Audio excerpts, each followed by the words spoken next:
जो भी मौर्य जी ने प्रश्न उठाए हैं वो सामाजिक प्रश्न हैं। रामचरितमानस की चौपाइयाँ हमारे कोर्स में हैं, बच्चों को पढ़ाई जाती हैं, उनकी आलोचना लिखी जाती है, उनकी समीक्षा होती है, वो चलता रहता है। समाज में जाति, धर्म, लिंग, जन्म स्थान के हिसाब से भेदभाव नहीं होना चाहिए। ये 85-15 भाजपा करना चाहती है। कुछ लोगों को जाति के आधार पर बांट के अपने साथ खड़ा करना, कुछ को धर्म के आधार पर बांटना, ये सब उनका बांटो काटो, लड़ाओ भिड़ाओ, कभी पिछड़ों के आरक्षण को 4 जगह बांटेंगे, कभी एक जगह।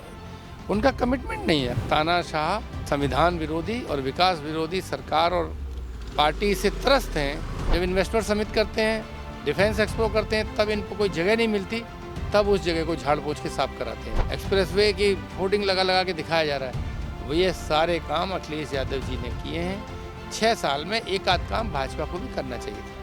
जैसे ये विवाद खड़ा हुआ, भारतीय जनता पार्टी और बड़े से बड़ा दिखाने की कोशिश कर रही है। मेरी शुभकामना है कि ये जो बातें की जा रही हैं इसमें से कुछ सच निकल आए। बातें बहुत की जाती हैं, लोगों के MOU साइन करके बताया जाता है 20 लाख करोड़, 10 लाख करोड़, और MOU साइन होने के बाद वो MOU सब खारिज हो जाते हैं। लखनऊ से चल के दिल्ली तक का एक जगह बताइए जो 6 साल में बना के खड़ी कर दी। तो क्या भाजपा 6 साल में किसी इन्वेस्टर की एक फैक्ट्री नहीं दिखा सकती है तो कहीं दिखाइए।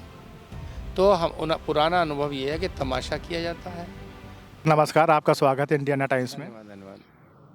सर, हम जानना चाहेंगे कि स्वामी प्रसाद मौर्य जी ने जैसे हाला इसमें जो बयान दिया है रामचरितमानस को लेके, जिस पे नॉन स्टॉप बहस छिड़ गई है पूरे केंद्र से लेके स्टेट तक में, और कई गुट भी बन गए हैं समाजवादी पार्टी में। कुछ नेता इसके विरोध भी कर रहे हैं, कुछ नेता इसके पक्ष में भी हैं, और जितना आप देख रहे हैं कि मैं भी शूद्र का ये जो चल गया है चलन, इसकी क्या सर भविष्य में आप राजनीति किस ढर्रे पे ले जाना चाह रहे हैं समाजवादी पार्टी के नेता, और इसमें आपका क्या कहना है? सवाल अगर आप एक एक करके पूछते तो ज़्यादा अच्छा रहता, लेकिन चलिए कोई बात नहीं। प्रश्न ये है कि जो भी मौर्य जी ने प्रश्न उठाए हैं वो सामाजिक प्रश्न हैं। वो मौर्य जी ने कोई पहली बार नहीं उठाया है, या किसी नेता ने पहली बार नहीं उठाया है। रामचरितमानस की चौपाइयाँ हमारे कोर्स में हैं, बच्चों को पढ़ाई जाती हैं, उनकी आलोचना लिखी जाती है, उनकी समीक्षा होती है, वो चलता रहता है। जो बराबरी और सामाजिक न्याय की बात है वो तो उससे हमारी पार्टी सहमत है कि समाज में जाति, धर्म, लिंग, जन्म स्थान के हिसाब से भेदभाव नहीं होना चाहिए, सबको सम्मान मिलना चाहिए, किसी के बारे में अपमानजनक बात नहीं होनी चाहिए, और सबको संविधान ने जब बराबर माना है और लोकतंत्र व्यवस्था में एक वोट, एक व्यक्ति का एक वोट है, तो उनको पूरा सम्मान और बराबरी मिलनी चाहिए। बिल्कुल दुरुस्त। जहाँ तक धर्म का सवाल है, हमारा मानना है धर्म आस्था का विषय है।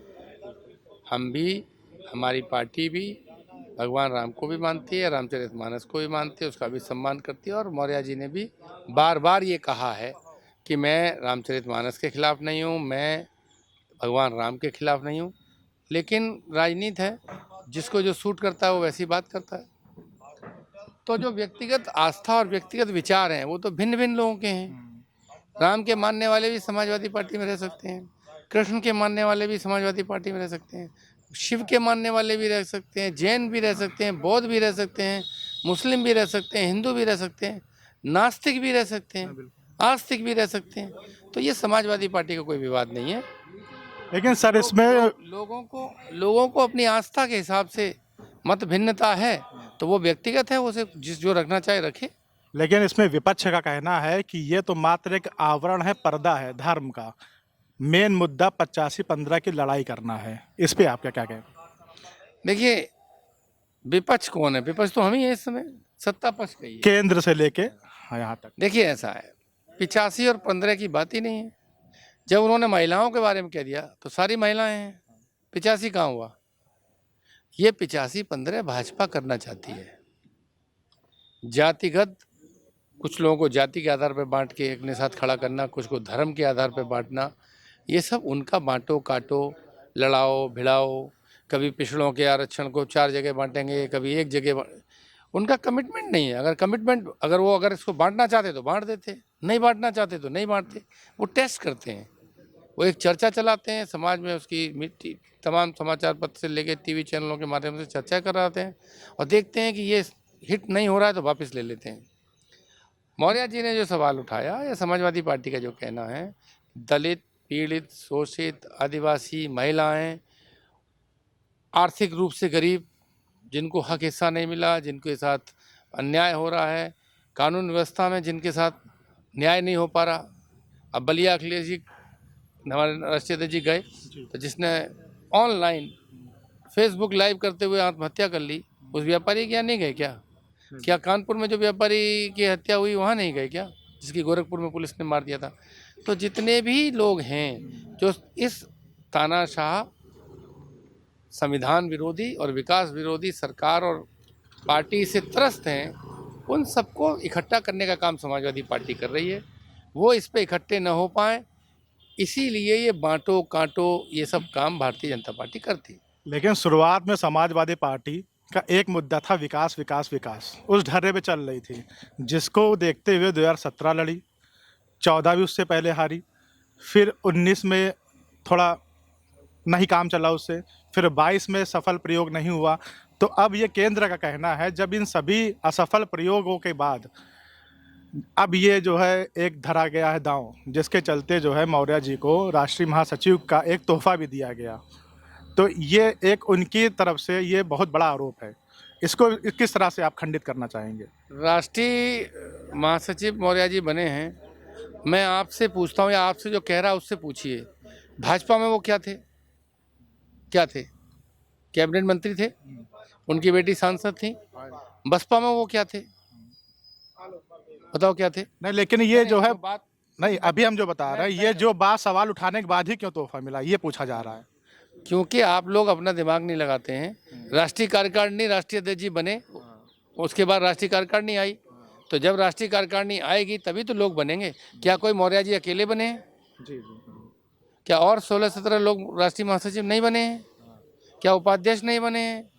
क्या मौर्य जी कोई जूनियर हैं जो उनको प्रमोट कर दिया गया? वो बसपा के प्रदेश अध्यक्ष रहे, वो विधानसभा में नेता विरोधी दल रहे, वो इतने बड़े पदों पर रहे हैं। बहुजन समाज पार्टी के प्रदेश अध्यक्ष, राष्ट्रीय महासचिव, भारतीय जनता पार्टी की राष्ट्रीय कार्यकारिणी के सदस्य, कैबिनेट मंत्री। तो प्रश्न ये है, ये मौर्य जी को जितना सम्मान समाजवादी पार्टी दे रही है, जैसे ये विवाद खड़ा हुआ, भारतीय जनता पार्टी और बड़े से बड़ा दिखाने की कोशिश कर रही है। क्यों? ताकि समाज के अंदर कुछ जाति धर्म को इकट्ठा करने के लिए मौर्य जी की बातों को विवाद पैदा किया जा सके। इसलिए मैं आपसे कहता हूँ कि भारतीय जनता पार्टी वाले लोग पैदा करते हैं। जब उन्हें सूट करेगा तो वो कहेंगे, अरे मौर्य जी तो पहले से ही इतने सीनियर थे, इसमें कौन बड़ी चीज़ है।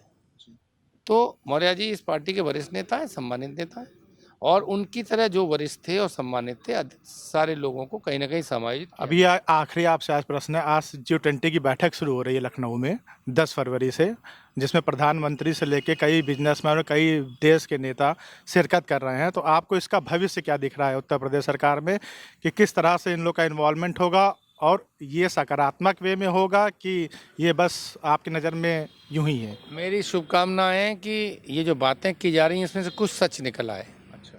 कुछ सच भी निकल आए तो चलो, प्रदेश का भला होगा, हम प्रदेश का भला चाहते हैं, लोगों का भला चाहते हैं। लेकिन पुराना अनुभव ये कहता है कि बातें बहुत की जाती हैं, लोगों के MOU साइन करके बताया जाता है 20 लाख करोड़, 10 लाख करोड़, और MOU साइन होने के बाद वो MOU सब खारिज हो जाते हैं। मतलब धरातल पे कुछ नहीं दिखता।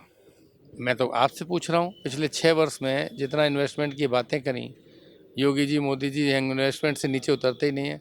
आप लखनऊ से चल के दिल्ली तक का एक जगह बताइए जो 6 साल में बना के खड़ी कर दी। अगर अखिलेश जी 22-23 महीने में लोक भवन बना सकते हैं, सिग्नेचर बिल्डिंग, पुलिस मुख्यालय बना सकते हैं, एक्सप्रेसवे 24 महीने में बना सकते हैं, तो क्या भाजपा 6 साल में किसी इन्वेस्टर की एक फैक्ट्री नहीं दिखा सकती है? है तो कहीं दिखाइए। तो हम पुराना अनुभव ये है कि तमाशा किया जाता है, गाड़ी घोड़ा इंतजाम होगा, सब चीज़ें अपना बड़ी बड़ी बातें की जाएंगी, प्रचार प्रसार में पैसा खर्च होगा। पुराना अनुभव है कि कुछ नहीं आया। हम लोग हमारी कामना है कि हमारा पुराना अनुभव गलत साबित हो, इस बार कुछ हो जाए, कम से कम लोगों का भला होगा। और अगर कोई अच्छा काम बीजेपी करके शुरू करती है तो कभी समाजवादी पार्टी को मौका लगेगा तो उस अच्छे काम को आगे बढ़ाएगी। भारतीय जनता पार्टी की तरह नकारात्मक सोच के लोग हम नहीं हैं कि जो अखिलेश जी ने बनाया उसमें ताला डाले रहे। जब इन्वेस्टर समिट करते हैं डिफेंस एक्सपो करते हैं तब इनको कोई जगह नहीं मिलती, तब उस जगह को झाड़ पोंछ के साफ कराते हैं। चाहे वो स्टेडियम हो, चाहे वो आपका जिनेश्वर मिश्रा पार्क हो, चाहे JPNIC हो, चाहे जो है रिवर फ्रंट हो, चाहे मेट्रो हो, जो भी चीज़ें दिखाई जा रही हैं, एक्सप्रेसवे की होर्डिंग लगा लगा के दिखाया जा रहा है, वो ये सारे काम अखिलेश यादव जी ने किए हैं। 6 साल में एक आध काम भाजपा को भी करना चाहिए था। तो ये थे हमारे साथ समाजवादी पार्टी के वरिष्ठ नेता और पूर्व MLC उदयवीर सिंह जी।